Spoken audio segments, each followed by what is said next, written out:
welcome everybody. I'm going to take my mask off and stay behind the counter, which I think means I'm not doing my level 2 duty here, and I'm glad to see everybody else has got their masks on. And we've got you all at 1 metre apart. We have enough room for 50 people, so it looks like we've got about 40 here now. Welcome to the 2021 Annual General Meeting. Today's business, I'm just going to take you through. I've got 2 apologies. Philip Trouncey from Audit Professionals is still on vacation, so I'll be reading the auditor's letter. And Jason Lindsay, who's on the board along with Scott Muir and myself, is in the Bay Islands. And he's stuck up there at the moment, so he's not here for COVID reasons. I'm just going to do a confirmation of the agenda, but I would like to propose that Resolution 3, which is the constitutional change request to reduce the quorum number down, remain open, because we haven't had enough votes in yet to actually make a decision on it. It requires 75% yes for a constitutional change, and we've only got 54% of the votes in so far. And I don't want to bother everybody who's voted again to ask them to vote again. And of course, as you've received those multiple emails over, please vote, we haven't met the quorum. You can understand the reason of bringing this constitutional change in. And just in regard to that, the first announcement we put out, we had 14% register and vote. So dropping it to 20 is pretty close to the sort of level of engagement we get on the first round. And it's also the number we pulled out of Silverfin Farms Constitution. So that's where we're at. But anyway, I propose that we leave that remain open. Can I have a second of that? And if we can just have a quick show. Thank you. And I'm also going to just change the order from the auditor's report and the chair's report, given that Philip is not here. I'm just going to read the auditor's report out first and then go straight into the chair's report. And then I'm going to have a quick talk about crowdfunding. We'll move on to shareholders' questions that were sent in during the voting period, and then we'll move on to the resolutions. So I'll just start with the auditor's report. It's also on page 4 of the 2021 financial statements, so I'm sure you've all read it. And I'm basically just going to read the disclaimer of opinion and the basis for the disclaimer of opinion. This is from Philip Trouncey of Audit Professionals. We are engaged to audit financial statements of Ocho Limited, the company, which compromises the statement of financial position as of 31st of March 2021, and the statement of comprehensive income, the statement of changes in equity, and the statement of cash flows for the year then ended, and the notes of financial statements that include a summary of significant accounting policies and other explanatory information.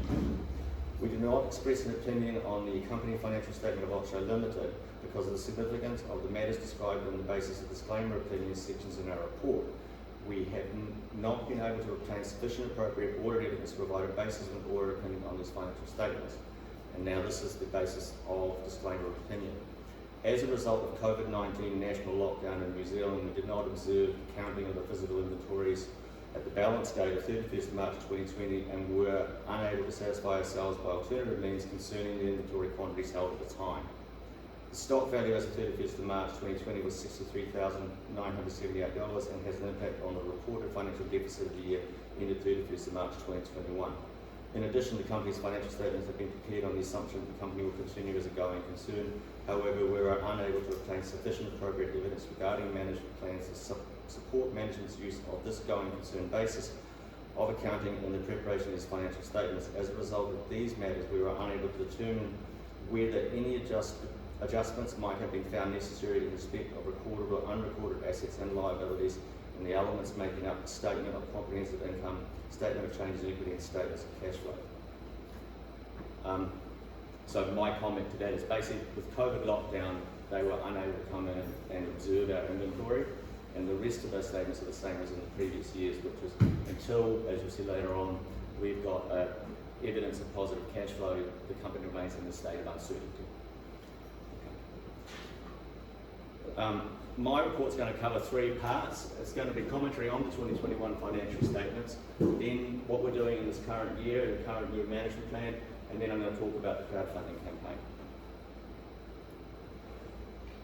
So just to remind everybody, because I know that when I receive these reports from other people, I always forget that we're talking about something in the past. This is the period of April 1st, 2020 to March 31st of this year. So that's now 8 months ago that period finished. This period was dominated by the effects of COVID-19 pandemic on the New Zealand economy, and we certainly were heavily affected by that pandemic. We were exposed to tourism-dependent customers, and I'll show you some cash data to show you that in a bit. Lockdown also had a direct effect on the consumer behaviours. So we're a high-priced luxury item, and during the lockdowns, we saw virtually nobody buying our stuff at the supermarkets because they were operating off lists and just getting what they had to do. So we had quite negative impacts during lockdowns. Retailers in this uncertain time were also wary to take on new product lines, and that had an effect on our expansion. And Auckland lockdowns negatively affected the sales strategy directly. So we had 3 attempts to go to Auckland to talk to retailers, and all 3 times ran into a lockdown. So we ended up never getting there. This is page 5 of the financials, which is the general summary. And what you can see here is that if you look at last year, 2020 compared to this financial year, we had a significant reduction in sales of goods. So a significant reduction in income coming in. And this is wages in the factory, so that doesn't change very much. The materials that go into it obviously went down because we sold less, but in the end, our total gross profit went down quite a lot. We responded to this because we knew this was happening in the middle of the year by disestablishing the general manager's position, and that shows up here in this cost line where employee-related costs dropped from 270 down to 197. Most of the other things, those held relatively constant, so that we ended up posting a net operating loss, which was still slightly better than the year before, but dramatically less income coming in. The COVID-19 wage subsidy came in and was a very good offset for us, and effectively almost offset all of our lost income. So by the time we got to the end of that year, by the time we get down to the bottom here, in 2020 we had an operating loss of 294, and in this year we had an operating loss of 192, so it's a $100,000 positive movement in our total comprehensive losses. And this figure here I think says really it all in terms of how the company has been performing since we started and where we're heading. So this is the financial year that we're looking at here, 2021. Previous year that was the financial loss, and this was the financial loss in the first year. So we're having what I believe is a nice year-on-year improvement in our position. Next year we will probably post something like a $50,000 loss, but that will actually, given our depreciation is around about $150,000 a year, that'll be actually depreciation. So we are going to be running, in the year that we're running in right now, probably a cash neutral, maybe slightly cash positive year. So even without going forward on the crowdfunding, we have started to come through the danger period and are coming out the other side. But this is something I keep. So this is my cash book. Every month I go into the bank and I take every cash transaction the company's done, and I give it a code, and then these are how these codes play out. And you can see here, and this is the year we're talking about here, and this is what's happened since. It's not hard to see when COVID hit. So these are non-supermarket retailers. So these are all retailers that we sell chocolate to who are not supermarkets. Most of those, a good half of them, were in towns like Queenstown and Wanaka and Rotorua, and they had a significant tourism component to their business. So as soon as the border closed, their orders stopped. Now, Ange down the back, Ange Howell, by the way, I want to introduce her to you, everyone. You've seen her at the door. She's now going back through, we've kept in contact with those people, but now we're actually going back and physically going through every one of them and saying, how's it going, what's life like? And we're keeping contact with them because a lot of them, they are surviving, but they're only in survival mode, and when they are, like we had a good example just in the last Auckland shutdown. There's a company called Shut the Front Door, and they have shops in Auckland and Wellington and Christchurch, and we gave them 60 days on their account in the Auckland area because we knew that they were coming under some stress, so they thanked us for that. And we're establishing a relationship with them, so when it comes back, they'll come back, they'll be there. So this will start to come back, and you can see it slowly coming back, but the border remains closed, so I think when the border opens, that will steepen up again. This is our tour and shop. You can see how much we were dependent on tourism, and this pretty much, you can see that's international tourism, and that's domestic tourism. So we've come to a new state through there. But these two obviously were huge losses of income during the period, and they constitute the loss. Supermarkets have been actually steadily growing through the whole period, and that's one of the reasons that we're sticking with our supermarket strategy. Each New World is very hard to take on board. It takes about 5 visits, and even when they do buy, they're not big buyers to start with, so it takes a long time to develop that whole account. So they're very slow to bring on board. And you can see that at the start they were a very small part of our income base, but they are nice and stable. They stay open during any level of lockdown, and we've got some great relationships. Centre City New World, we've got a strong relationship with now, and they are one of our big clients. And in fact, they've locked us in again for a nice display at Christmas time. And they actually said to us, we are their biggest chocolate display. They make more money off us than any other chocolate companies. That's good to know. So how did we deal with this massive loss of income? We unfortunately had to deal with it in the only place that we can control it, which was through wages, and they were unfortunately redundancy of the general manager, and had a sinking lid policy. So we had another person working with us who went to work for ACC, those Asian breeds, and we didn't replace that position. And that's how we managed to bring these wages down. But it's an unsustainably low level of people working for the factory. As Liam Hayward right at the very back there will be able to tell you, we cannot take any more people out of the back. That's it. But we have managed to do something, I think, which is really critical for our survival.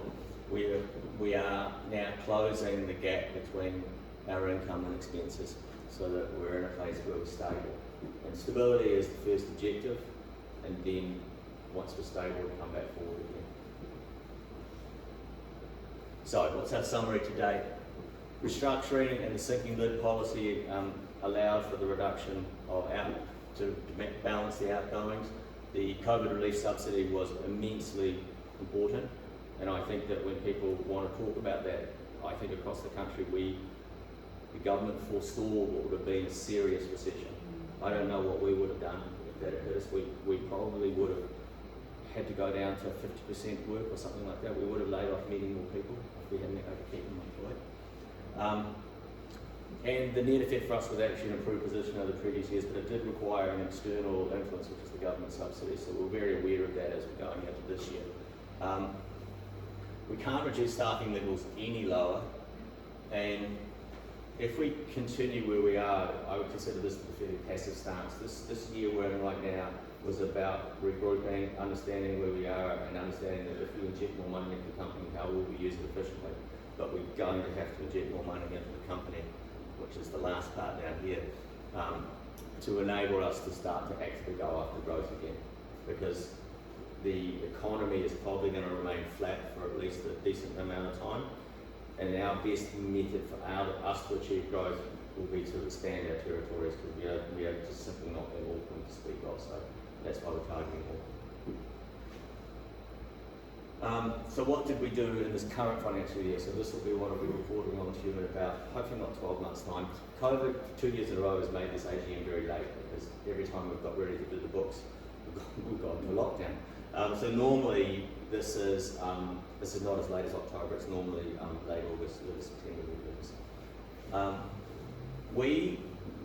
I had the board had been talking about when do we go back and put more money in the company, and how will we use that money? And I was resistant to go back too early, because I didn't. If you look at those early years, we were losing a substantial amount of money every year. I didn't feel confident that if we went back too early, we'd use that money properly. So we wanted to run for as long as we could to get a real sense of how do we grow our markets. I've got a lot of pride, well actually, I have a lot of pride for, not a lot of pride in, the staff who work in the factory.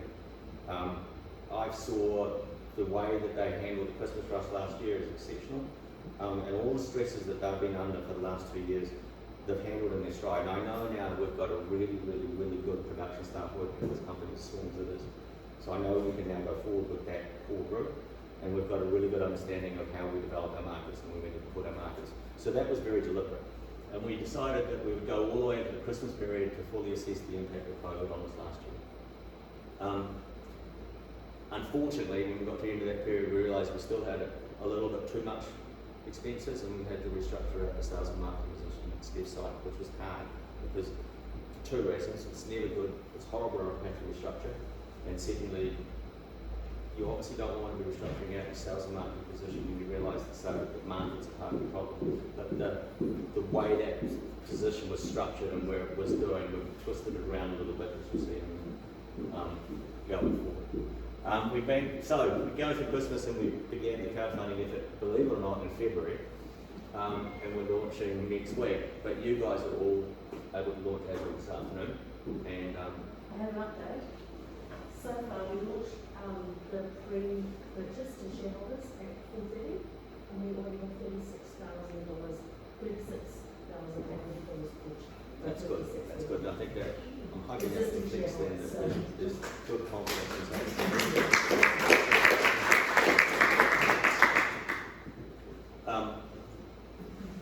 So we had targeted that we were doing this in July and being able to actually use some of that money now in this quarter. But obviously that's not going to happen, so it won't be available for use until after the new year. So this year that we're in now, which we're reporting on next year, I think you can look at it as a transitional year leading into what we're going to do next. And then with the crowdfunding, the next financial year starting in April will be when that will start to have its impact.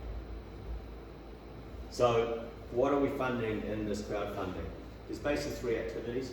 One is a running capital, we've got 150,000 allocated into that, so it's 50,000 a year. That's a conservative requirement. We'll need about 50,000 for this financial year now. I don't think we'll need the other 100, but I want to have it there because I don't want to not have it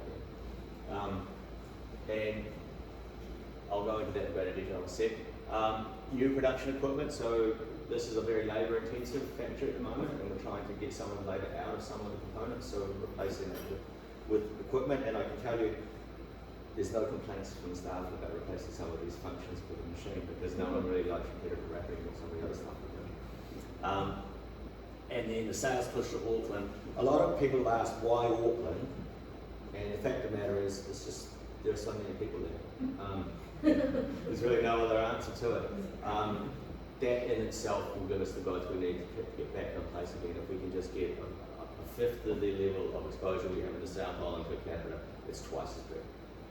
Because it's 10 times as many people. Shareholders can participate from today onwards, so I think it launched at around about 2 o'clock, and we sent an email out to you guys at 4:30. And the general public from November 1 onwards. So, running capital for 3 years. If we need it, we've got it there for the 3 years, but I'm anticipating we won't. So if we don't need it, then we're going to use some of it straight away. So year 3 will be used now to build some inventory and then available again in 3 years' time. You see over there on the wall, there's 2 tonne of Papua New Guinea beans that arrived today. They should have arrived 4 weeks ago.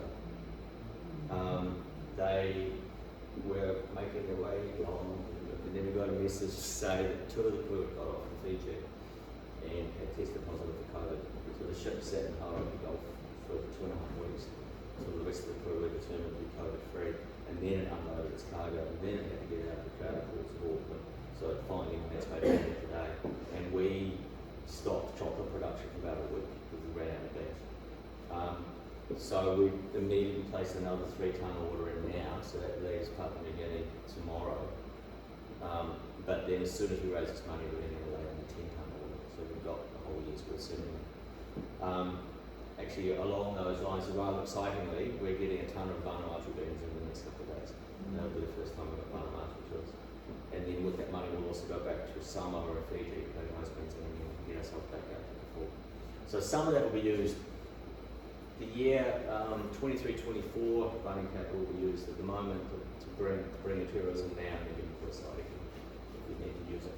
But I think sufficient growth will be seen in the 22-23 financial year that any unused capital can then be applied to new equipment. There's, I think, 170 allocated to new equipment and packaging, and we're going through 3 main targets right now at that. We're going to change the labels out to direct print onto the and we're trying to get the colours right. so that we can keep going with, so that the bars look the same to you on the shelf, but the inks are all biodegradable, they're all soy-based inks, so that the outers will be fully recyclable and fully compostable. And that's us moving along our environmental lines, and at the same time taking out a substantial amount of cost and labour that goes with hand labelling those envelopes, and also the labels themselves are expensive. So that will go a long way to improving the gross profit on those bars. The dry bag of drinking chocolate, again, bagging up drinking chocolate is used as a form of punishment in the factory. You've got to wear full face respirators because the dust gets everywhere. And that was fine bringing the product out into the market, but it's selling really well. So we're going to get some automated equipment for bagging and packaging for that. And then the tempering machines, the two big machines we have right now are capable of matching 1/3 of our bulk production. So we'll get another 2 in, and then we'll get 60% capacity matching. And once we're doing 60% capacity matching, then our income will be around about 1.8 million. So that'll be well over what we need then. We can then just self-finance for new equipment. And we're also bringing out a new product. One of the issues that we've had when we go to sell to retailers is they say, well, the lovely chocolate, but the price point of your bar is such that we have trouble getting anybody to buy, especially the first bar. We had some factory seconds at the start of the year where we'd made some salted caramel and got a sugar bloom on it, and it doesn't change the taste of the chocolate at all, but it changes the appearance. So we sold them off as a $1, 40 gram bar as a $1 factory second, and we had people coming in for that. And then I had people coming in afterwards looking for it, saying that once they started eating our chocolate, they converted and they were willing to pay the $5, but were there any $1 bars there? And I think what we're trying with this new bar at $2.50 RRP is it's a small bar that sits next to the register at a cafe, or it sits next to the register at a supermarket. And it's really important getting in a supermarket. They'll take one product, then you're in the door. So a lot of times, and when we had this from Gardens New World, they're like, if you could come up with a product like that, we'd be even more enthusiastic about working with you. So this is designed to do two things. One is it should be a good selling product all by itself, but the other one is it's going to fulfill a role that we realise now in this 3 years of running this, that first step through the door to a retailer is often difficult because of the price of our lowest priced item. And so we want to get a price that comes down, but it'll be in a compostable biodegradable outer. It'll be flow wrapped. It'll be done in a way to stick with the styling of our products. And of course the quality of the chocolate inside will still be the chocolate inside, and that's going to be the thing that we think will sell. 20 gram bar, our hearts are 10 grams. I don't know if you had one of any of our hearts, but they're a nice biteable chocolate. So we're thinking something twice as long as that, a nice bite to it. It'll go down really well, and then I think that will do a lot to underpin our going forward into Auckland. So we're trying to get this out. Probably about halfway through next year, and we'll use it as we're designing how we're going to go into Auckland as probably a sales product that will assist the activity up there. We know how difficult it is to develop new customers, so we don't want to overfund this at the moment. So we're putting it as a half-time position, funded for 18 months. The idea being that if it is successful, it will become self-funding after 18 months and eventually grow to a full-time position. But we've sort of been burnt in the past when we've overfunded activities, and the activity is much greater than the actual level of response we're getting from the buyers. So we're trying to match the two together so that we can get basically good investment on your money. And that's at the bottom. The uptake is actually very slow, and it takes lots and lots and lots of effort. And so one person staffed all the time actually tends to get burnt out on trying to make all those contacts. So we're dropping it down a little bit in the staffing and giving them reasonable expectations of if you can convert 4 supermarkets or 5 supermarkets in a year, we'll actually consider that good, because that's how long it's going to take. It took us 2 years to turn 13 supermarkets over in Christchurch, and in the first year we only turned over 3. So So I think this will work, but that's why we're funding it in half time for 18 months. And of course I've just gone over this again, so the 20 grand bar is the idea that it will go in at the same time, and I think it will complement that activity. So, looking forward, this year that we're reporting on now, I would call the last year of our establishment phase. It was getting the factory up and going, trying to establish a market that was big enough to sustain the fixed overheads of the factory. We had been pushed back quite hard by COVID, so we had to make cuts that we otherwise wouldn't have or didn't want to make, but we've managed to get the two lines now as close together as we can. And the next phase really is to build on experience and look how we're going to get our growth. And what I'm suggesting back to investors as we go out and put that extra 500,000 is that the current amount of capital that will go into this company is 2.2 million. It's gone in at 2.2 million, and another 500,000 make that 2.7. And in terms of leaving your money in the company and what will it be for you later, I'm not allowed to say because the auditors will give me a big slap. But I want you to ask yourself the question: how long do you think it will take for this company to have a valuation of 27 million? In other words, a 10-fold return on investment. My feeling is it won't be all that long based on our growth rates, and so I'm appealing to you and with a certain level of confidence saying that your investment now is, in my opinion, quite safe. We've just about gone through the last of the hard years, and then when we go into the next part, I think you'll be quite happy with having limited money in the company. And so what is this 500,000? I've given you the specifics of it, but really it's about sustainability, efficiencies and growth. So it's getting back to the core of what we're doing here. So the recyclable and compostable packaging fits with our sustainability goals. The reductions in labour costs. At the moment, if you go back and look at that expenses component of the cash flow, wages sat way up there at the top. Now those are the proportions to which they actually go into your cost of goods. So if you can get your wages out of those cost of goods in a way that is good with your workers, so you don't cut with workers' salaries back, you basically start bringing automation in there and machines in there, then you can get that cost of goods down, and then we start moving into a price point. I'd like to hold our chocolate at a price point for quite a while, but it might mean that we can keep it there for years. Or we may strategically decide that we would come down $1 or $2 to be caught between the expensive craft and the really cheap bulk and fit in the new niche in there.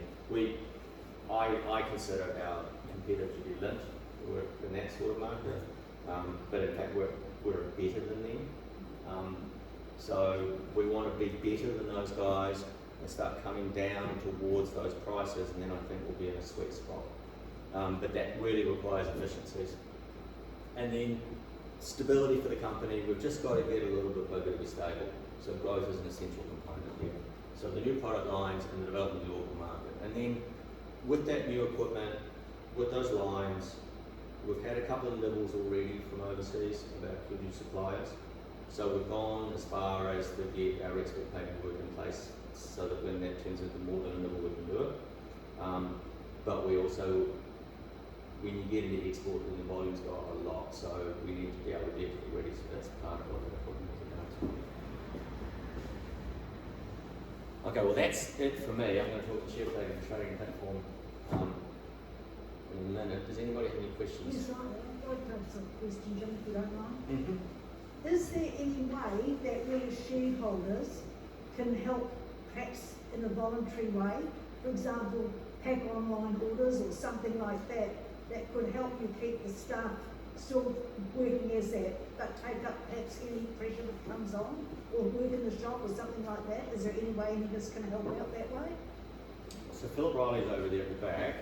Now he's volunteering in the shop right now along with Sophie Barker, who's not here tonight, because they wanted to keep, they are dedicated tourism industry people, and we've lost far too many tourist products in the area.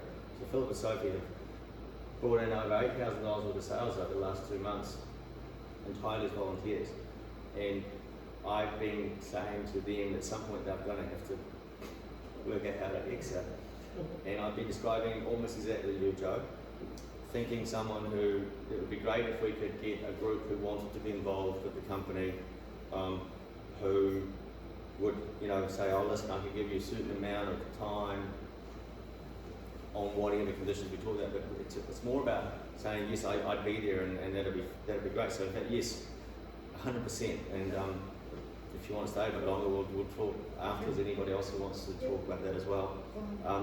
We have also talked at the board level of if we do a regional push into an area, because you've got the main centres, and they'll obviously deal with those with the sales and marketing team generally.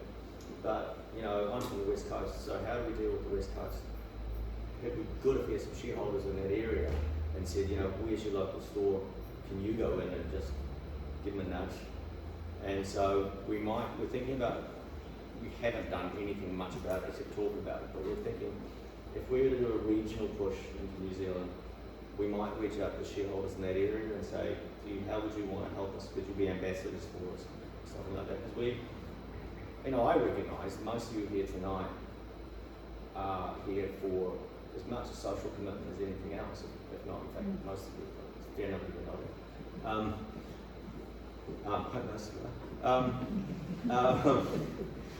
you. So this has been a really, really hard 3 years to get the company through this phase, and I've sort of had my head down and ass up trying to get it through this board. But we were actually just talking about once we raise this money, it's going to be really nice because it's going to be the first time since the raise, and actually in a very different environment because now we really do know how this company runs, where we'll have a bit of cash sitting there and we'll be able to sit back a little bit and talk about what can we do next. And I really do see a big role for the shareholders, the owners, the leaders that you embody what the whole company's about.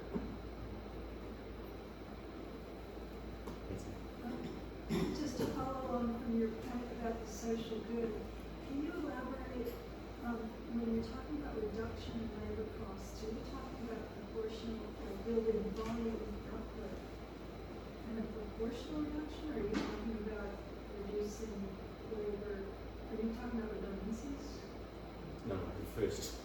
We were the first living wage accredited company in Dunedin. It'd be kind of counter to start cutting to the bottom of that. No, in fact, what I'd like to be able to do is, as that gross profit margin gets wider, then we'd be putting some of that back to the company and also some of that back to the people who are working in the company.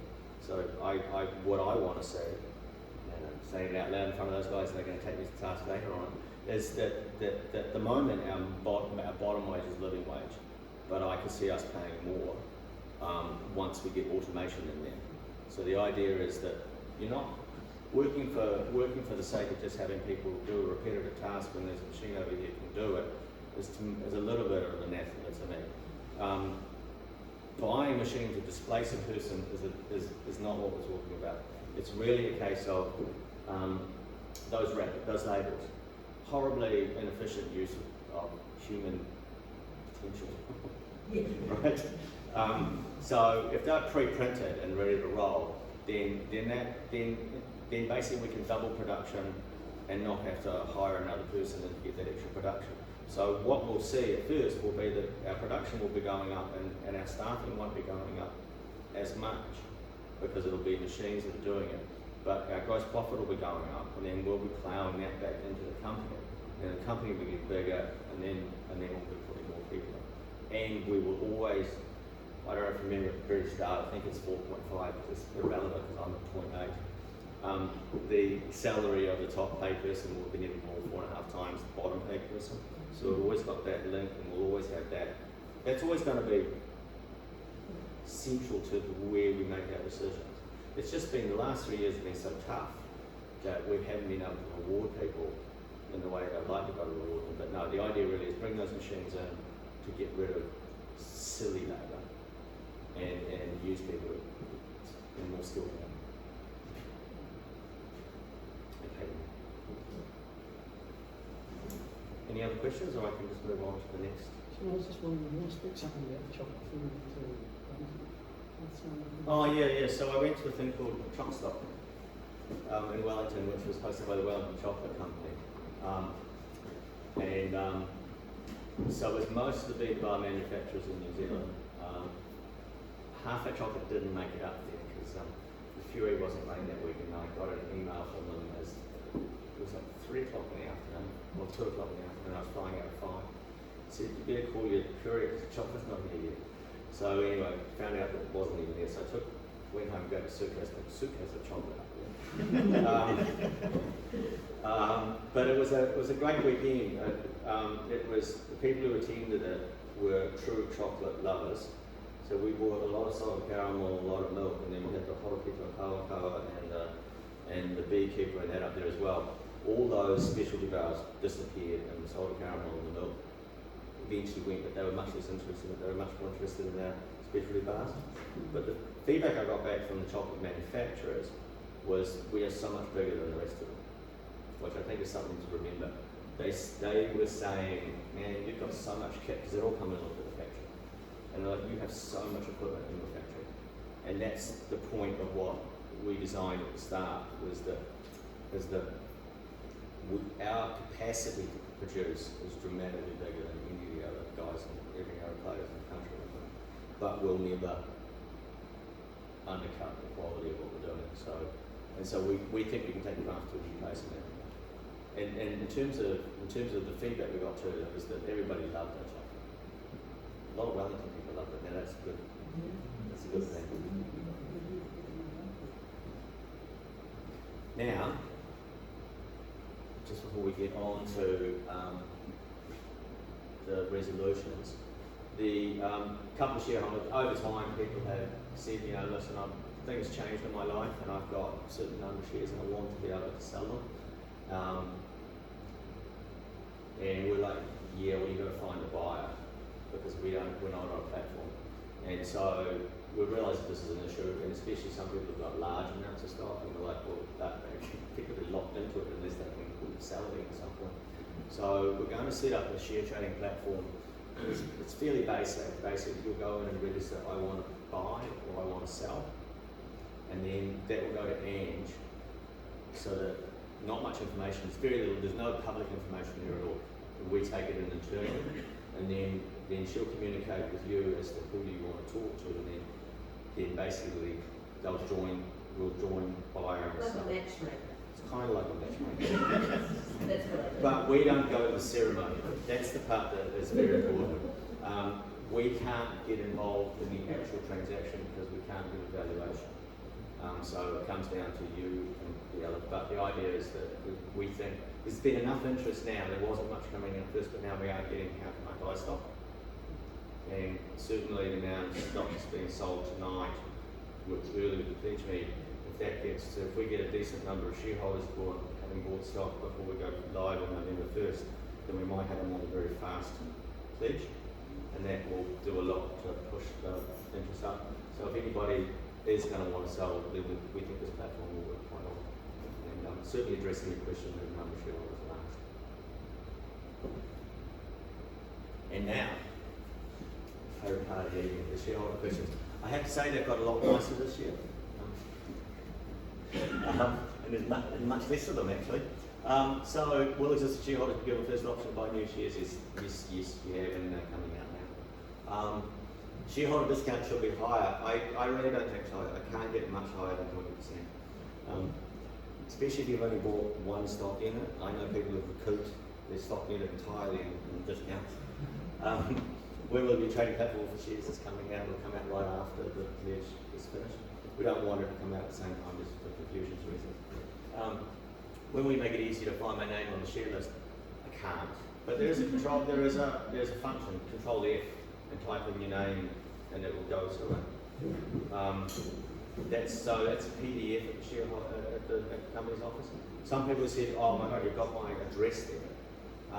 That's a requirement. So we asked the company's office what we had to put up and what we could take out, and we can't take the address out as the global shareholders. How many shareholders use 20% discount? We don't actually trace it. We're going to have a look. But you're only using it as the online or at the store. When we see return on investment, the 21-22 financial year, as I indicated, will probably be a break even, a slight loss year. The 22-23 financial year should be the first year that we start to see a profit. And then and then we run into something that we'll have to address at that time. If we send a dividend out, it has to be given to everybody. So you can't, not that we wouldn't give it to everybody, but I asked this question of the auditors. If we have people that only have one stock unit, and it's going to cost around about $10 to process the dividend, and we give them a $5 dividend, right? So can we put the dividends aside for small stockholders till it gets to a big enough number and then can be issued out? And they said no, we must issue this dividend at the same time. So we're going to run into a problem which I'm sure will resolve. One of the thoughts I had was that we would keep the dividends in an escrow account, so we'll start putting them in there, and we'll say, okay, your $100 share unit now has $10 worth of dividends attached to it. So if you were to sell it, you could sell it for $110 or something. Are we meeting with that problem by offering the reinvestment of the dividend option and indicating that that's the most appropriate for the people with small numbers of shares in particular, because that will lower the cost of the Lower the cost to, you mean like effectively? If you have a reinvestment option, so instead of paying out the dividend, instead of processing it, it's being reinvested in additional shares. Yeah, and I think so. So we'll start that discussion. What did I just say? 2022, 2023 financial years when we believe that we'll be running into, when we're starting to show genuine profit, and then we'll be asking you another question: what do you want to do with the profit? Follow-up, an additional sweetener might be instead to give a discount, a voucher, a record voucher, so that they can buy a product, and it's actually worth maybe a little bit more than the dividend. Yeah, right. But it effectively costs us less because it's front end, it's the cost of this. So I'm going to get more out of the legal advisors to tell me what we can and can't do in terms of that. But we are an unusual company on so many different levels, and one of them is that we have shareholders who have $90,000 worth of shares and $100 worth of shares, and it's not typical to have that wider spread. So, but we will definitely deal with that at the time. A couple of people have donated the shares back, so I'm thinking of forming something called the Ocho Foundation, which would be something that has a social good in it. So that foundation has an ownership of the company, so it effectively has its percentage ownership as access to dividends, and dividends start paying, and it would use it in a certain way that would be commensurate with the company's values. And I've told, there's only been 2 do it so far. I said you can keep your shareholder discount because you're a foundation shareholder. So we'll be. That's the stuff that I think I'm talking about. We're getting quite excited about because we've got through the really let's make sure the factory doesn't burn down phase, and now we're going to say what are we actually going to do with the company? Is getting back to the exciting times of when we formed the company. Marketing activity plans boost online sales. We still are quite low on resources for that kind of stuff. We've also the online. We're going to build a whole heap of packaging and efficiencies around there because you've got to, the moment, you've got to be able to trace everything to report it back. So when people order like 4 different bars, we then have to hand write down the batch number on each of those bars and we have to keep a paper copy of that and that's stored in case we have to recall on those. So we're just kind of come up with a scanning system and stuff like that to get those efficiencies in there. And at that point, that's probably when we'll push something online. But at the moment, it actually takes a lot of labour to do that compared to getting a good wholesale retailer. And so that's sort of where our emphasis is right now, still back on those retailers. I'm sure we can get a bit bigger. When is our pricing going to become competitive? Only when we get those efficiencies into the labour, into the production, so we get some of the labour out of the cost of that.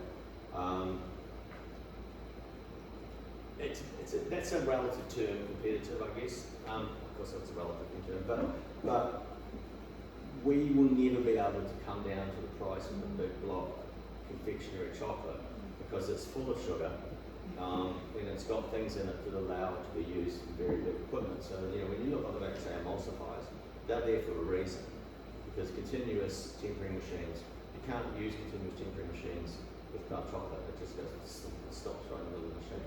So we're stuck with machines of a certain size based on the quality of our product. So we'll never come down to, you know, a $3 to 50 gram bar. But we will explore some other things. I mean, if your packaging is costing a lot of money compared to the chocolate inside, we might go for a bigger bar inside the same package. But you tend to stick with the standards. So we're still, at 95 grams, we're still the biggest of the big bars.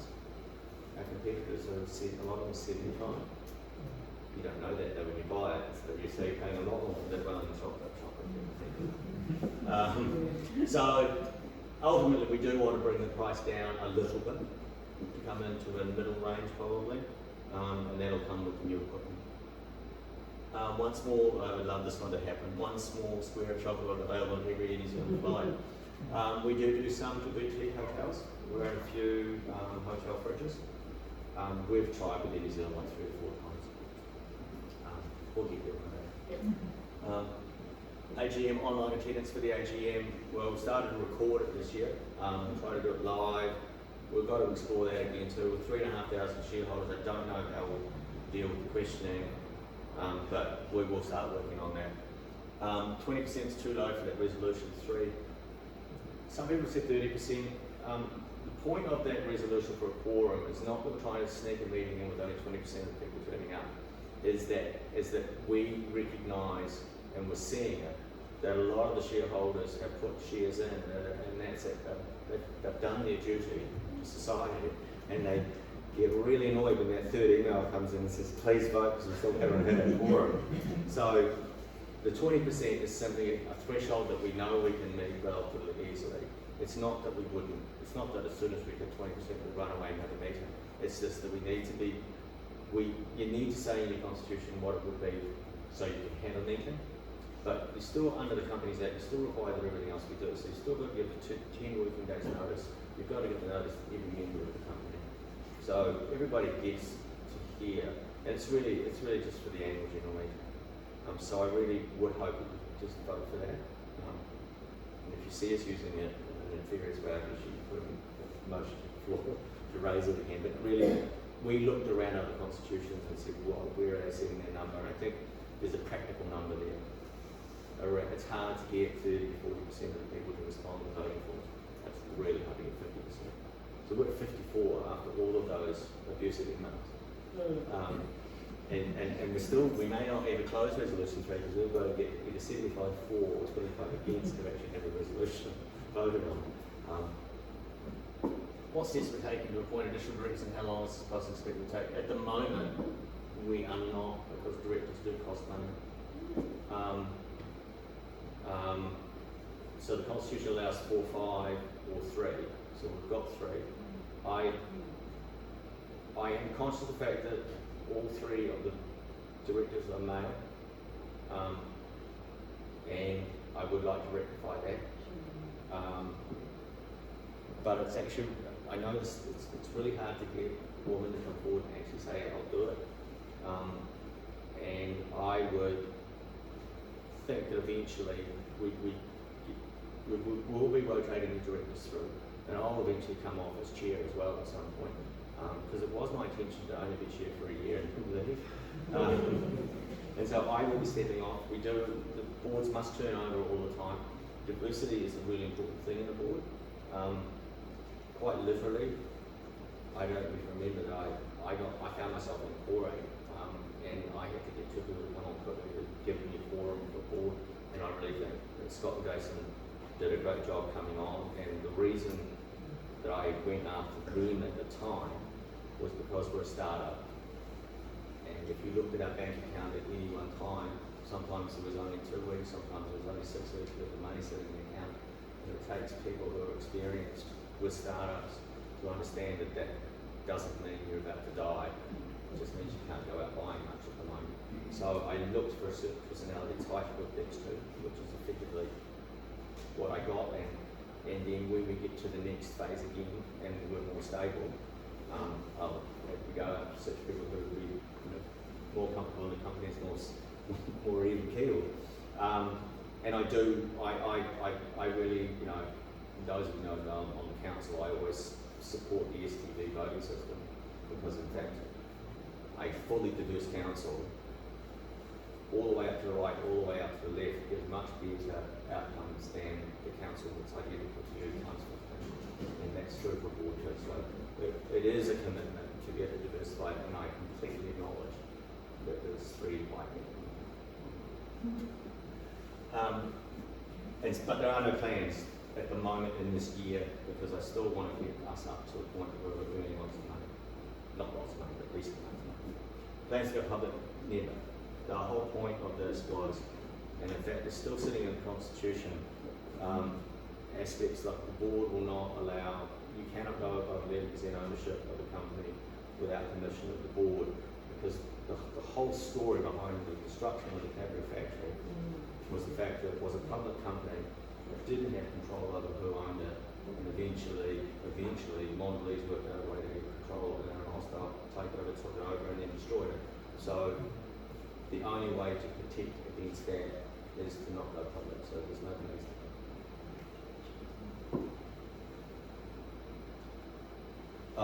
Could have we avoided the cost of the treasury campaign by going to the shareholders internally? Potentially, but there were a lot of people who also missed out on the campaign last time when we said they wanted to. And under the Financial Markets Authority, you have to go, you cannot issue stocks yourself. You must have a certified agency do it, which Pledging is. We really did, if we're going to do it again, we had to do Pledging. Working up by Ocho in my town, I don't know what town you're in, but we are at the supermarket. When Liz left as general manager, how many staff were employed that space? What's the many staff are being employed at Ocho now? What's the current state of numbers and what roles do they fill? The only real change in numbers that's occurred since Liz was manager is we don't have a general manager position, we don't have a sales and marketing manager position, but the same positions are out in the factory and we're restoring them back up, and that will be the order. We actually one down in the factory as well, but then we'll come back up through there first, and then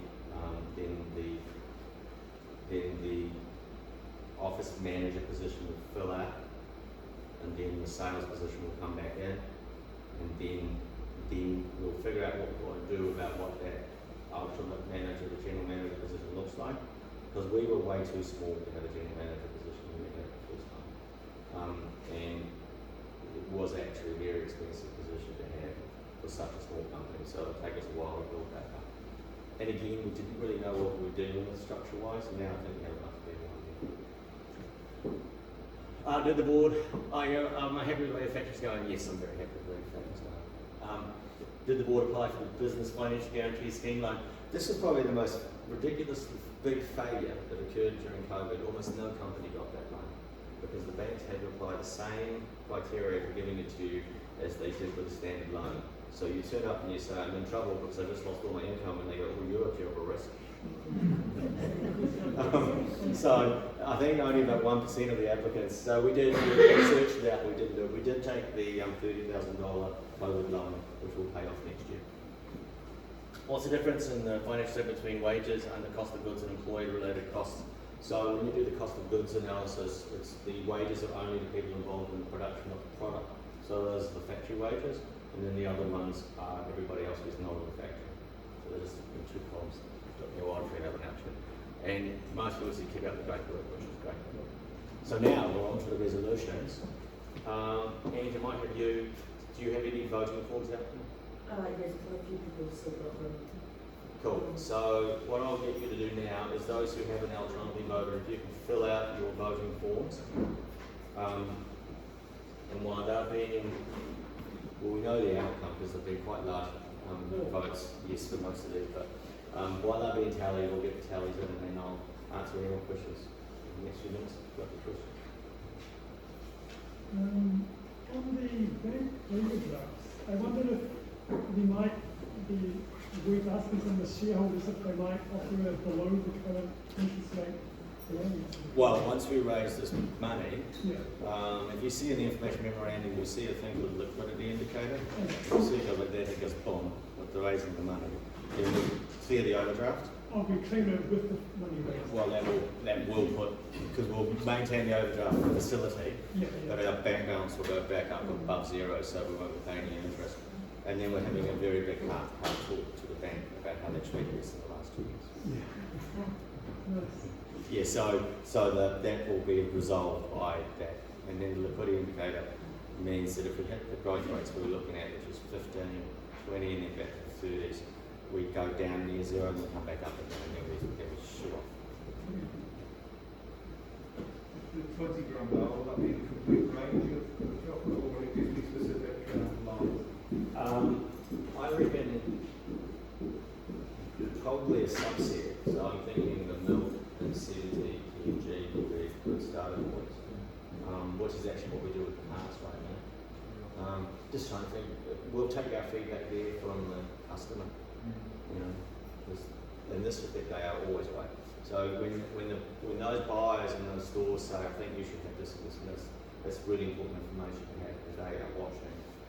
Is there a sort of marked difference between the sales of the big bars and the small? I mean, do you sell more of certain smaller ones than you do the bigger ones kind of thing? Or? I think I'm looking down at the back a little bit at Karen and Liam, but I have a feeling that like our high selling bars are sold caramel and milk, and I think they're high in both big and small bars, aren't they?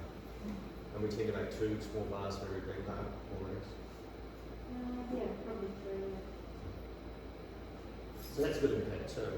But in fact, we're selling as much volume through the small bars as we are through the big bars. And so when we put a even smaller bar down here, I think it will be a really good seller. We'll be the first craft company to enter that market area. The first one the kids pick up at the checkout counter. Exactly. Well, you know, we're kind of learning from experience and lots of things. And one is you get a family come in here, and the kids are like tugging. I want to go away with something, and parents are going to do it. It's going to cost me a week's wages. So we have some buttons now, which are a lower price point, and so we're really conscious of the fact that those kids are a market. I know that sounds sure but actually that price is really important. So that's why we're trying to get that $2.50 mark or even a bit lower. And I think that will. Hate to use the word game changer, but I think it will be significant. It will be a significant change for. Convenience is a real growth category. Which is? Convenience, like just. Yeah. Well, you know. Yeah. It is. I think there will be a big market too for the smaller packets for those that like the chocolate but don't want to eat the bar in one go. They'll be happy to buy the smaller one and eat that in one go. Something enforced level of control, yes. Yes. Or you just find lots of packets on the floor. Yes. I know that you're targeting supermarkets, but there's gas stations there that would be wrong with it because someone mentioned convenience. I watch people go to gas stations and they might have gone to buy a chocolate or whatever, but they're sitting there quite one of those. Yeah, well, so I think, you know, for us, my perspective on this is that if we keep the quality, if we always say that the quality is never going to be compromised, then we shouldn't be snobby about who's going to buy it. So, and that's why, you know, a flow rate, that's the best way to do it label-wise, right? So they could do 1 a second flow rate, right? But you make the outer pretty or in style, you know, sophisticated out, and then you make it fully compostable. So you're loading all of our values and all of who we are up into that product. Now I don't see a reason you can't buy it at BP as you fill up the car and you get out. And then you go, oh, this is good. And the next time you walk down the supermarket, you buy that one and the other. So yeah, no, definitely. There's no, I wouldn't see anybody on a sales plan who's saying that you don't sell to these people. I'd say if you think that they'll take it, go and have a conversation with them and see what they'll do. And that's another reason to go to that bar, because I think it just opens up a whole heap of new customers. Forgive me, I'm not an accountant, so I may just be talking rubbish here. But if I've got $100 of shares and you release 500,000 more shares, my investment becomes less. Yeah, and it's 18% less. Yeah. So that was why we limited it to 500,000, because I didn't want to dilute the first investors. It doesn't, the value of that unit doesn't go down, of course, if the company goes up and manages to grow another. What you're saying is that the introduction of the capital is going to make your initial investment. Yes, so you, one of the reasons we're not valuing the share right now is it won't be worth $100. No one's worth to value it now, but we don't want to go out and say the share's worth this. What we want to do is we want to wait until we know if we do the goodwill valuation that it's now, company's now worth 2.7 million. Then that's the first time we'll do a valuation and we'll say now it's worth this if the stock is 100. And then the next time, and then we'll start saying things like, well, we'll buy the stock off you for 105. Because what happens with the stock value is it's not actually so much what it's actually worth, it's what people are willing to pay for it, and they often are willing to pay for it based on what they think the future of the company is about. So it was a nuanced, 500,000 was a bit nuanced, because it again would be a tight, we could have gone 750, we could have done $1 million, but that $1 million would have diluted you a lot to 33%. So I wanted to keep that dilution down, and because that's what people are like, why aren't you asking for more? And I said, well, because I don't want to dilute, and I actually got to figure, well, that's not a reason. I'm like, well, that's a pretty good reason to be a shareholder. And so it is a balance always, because we could take 5 million and we could do something with it, but then you'd be diluted away. So that's why we did it. We also want to walk before we run. It's been a really tough year, particularly for Jim. He's done a lot of work, way more than I think you thought you were going to have to. Well, that's the true thing. It's been a very, very tough year for the board and for the staff. And I think, really doing it slowly is the better way to go rather than trying to rush and do things that we're not necessarily going to do. I guess I've got a general question for the floor. Do you think that now we've gone through this year and we've seen that progression, that we're actually in a good place? Yes.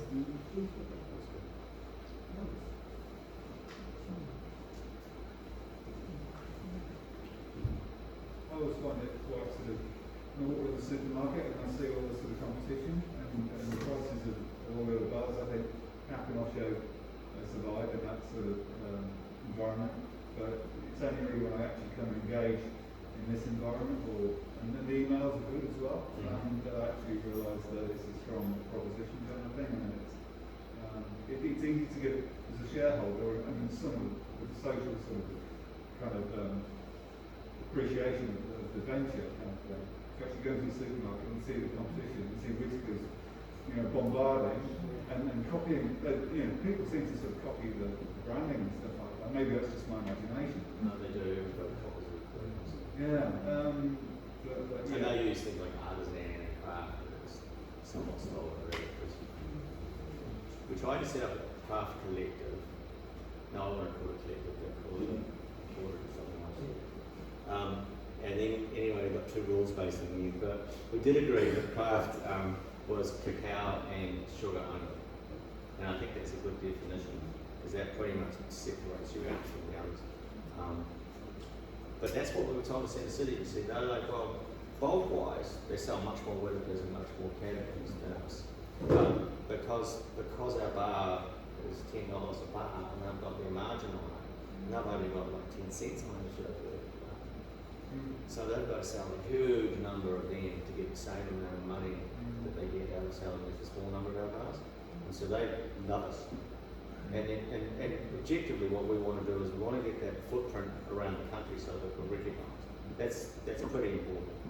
And if you get into 75% of the new deals, you get also into the distribution centre. Because currently we sell to each individual new deal one at a time.